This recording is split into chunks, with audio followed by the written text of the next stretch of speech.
Imagine your very first day of school, but depending on where you're born, it could feel like freedom, discipline, or your biggest challenge yet. What if your very first school day determined how you would think, behave, and even dream for the rest of your life? For millions of children around the world, starting school isn't just about learning the alphabet. It's learning independence, respect, competition, or even responsibility. Some children spend hours playing before opening a textbook. Others already face exams that can shape their future. Some clean their own classrooms. Others memorize lessons before sunrise. Today, we're traveling across 4 countries where the first days of school look completely different, and the reasons behind these traditions may surprise you. Watch until the end because one country's school tradition is so unusual that many visitors can't believe it's real. And if you love discovering how people live around the world, don't forget to subscribe because every week we explore fascinating cultures, traditions, and everyday life from countries across the globe. Let's dive into the first country. Japan, Yuki's first bow. Morning sunlight fills Tokyo as 6-year-old Yuki carefully adjusts her bright yellow safety hat. Today is her very first day of elementary school. She's nervous, but she's expected to walk to school without her parents. In many Japanese neighborhoods, children travel in organized walking groups led by older students. This tradition teaches independence from an early age. Parents trust the community, while neighbors quietly watch over the children. When Yuki reaches school, she changes into indoor shoes. Outdoor shoes stay at the entrance. This isn't just about cleanliness. It's also about respecting shared spaces. Before class begins, students stand and bow to their teacher. Respect is woven into everyday routines. Lessons are important, but so are manners, teamwork, and responsibility. Then comes something many foreigners find surprising. There are no school janitors cleaning classrooms every day. Instead, the students clean them. Yuki helps wipe desks. Another child sweeps. Others empty trash bins. Cleaning isn't considered punishment. It's part of learning to care for shared spaces. Lunch is also different. Students serve meals to each other while wearing aprons and masks. Everyone eats the same balanced meal together. Teachers often eat with students, strengthening the classroom community. Japanese schools also place strong emphasis on group harmony. Helping classmates often matters just as much as individual achievement. By the end of her first day, Yuki hasn't just learned letters. She's learned responsibility, cooperation, and respect, values that many Japanese families believe last a lifetime. Next is Finland, Emma's happy classroom. Emma arrives at school carrying a backpack so light it barely seems full. No giant pile of textbooks.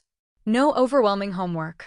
In Finland, formal schooling usually begins at age 7, later than in many countries. Many people assume children who start later fall behind. Research has shown that Finnish students often perform very well internationally despite beginning formal academics later. The early years focus heavily on play, creativity, and emotional development. Emma spends time exploring outdoors. Even in cold weather, outdoor play is encouraged. Children are taught that fresh air is part of healthy learning. Classrooms feel calm. Teachers enjoy significant professional trust and often have flexibility in how they teach. There are fewer standardized tests than in many countries.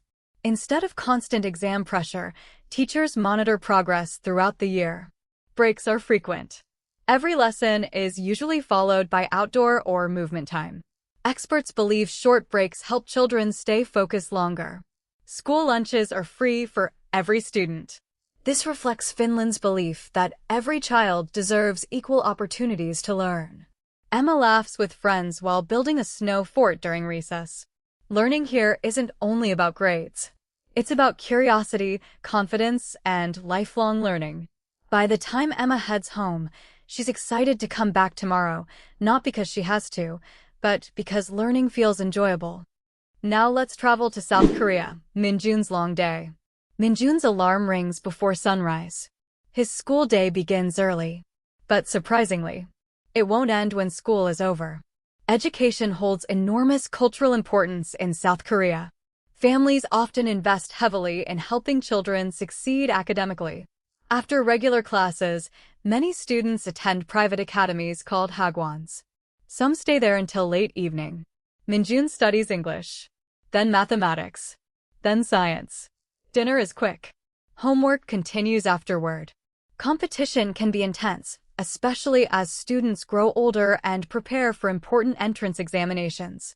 Parents often encourage persistence and discipline because education is widely seen as a path to opportunity. Despite the demanding schedule, schools also encourage teamwork, clubs, sports, and friendships. Many students build strong relationships with classmates who share similar routines. Technology is everywhere. Interactive classrooms and digital learning tools are common. Teachers often blend traditional instruction with modern technology. The pressure can be difficult, but many students develop remarkable resilience and determination. When Minjun finally closes his books, it's already late. Tomorrow begins all over again. His journey reminds us that success often comes with sacrifice, but every country defines success differently. Then let's go to India, Asha's big dream. Asha wakes before sunrise in a bustling neighborhood. She carefully puts on her neatly pressed school uniform. Education is deeply valued across India, and for many families, school represents hope for a brighter future. Morning assembly begins with students standing together. Many schools include announcements, songs, or inspirational messages before classes begin. Respect for teachers is strongly emphasized. Students often greet teachers politely before lessons begin. Classrooms can vary greatly across India's diverse regions. Some schools have modern smartboards and advanced technology. Others rely on chalkboards and shared textbooks. Despite these differences, students everywhere share similar dreams. Asha enjoys mathematics. Her best friend loves science. Another classmate dreams of becoming a doctor. Parents often encourage education as a way to improve future opportunities. School life also includes colorful celebrations of festivals, cultural programs, sports days, and science fairs. Students learn multiple languages in many regions, reflecting India's incredible linguistic diversity. Classrooms can be lively, energetic, and filled with discussion. Teachers often encourage memorization for some subjects while also promoting creativity through projects and competitions.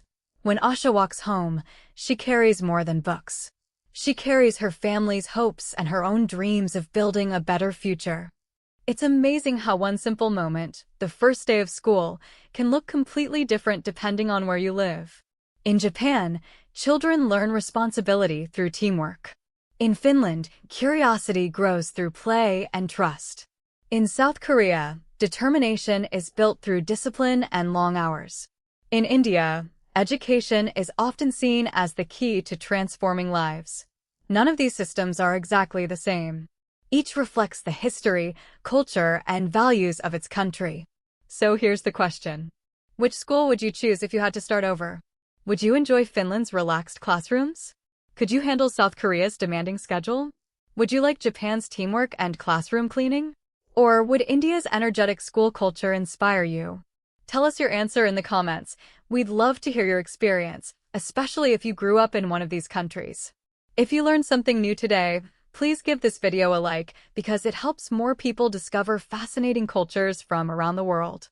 Share this video with friends and family and compare how your first school day was different. Thanks for watching, and we'll see you in the next journey around the world.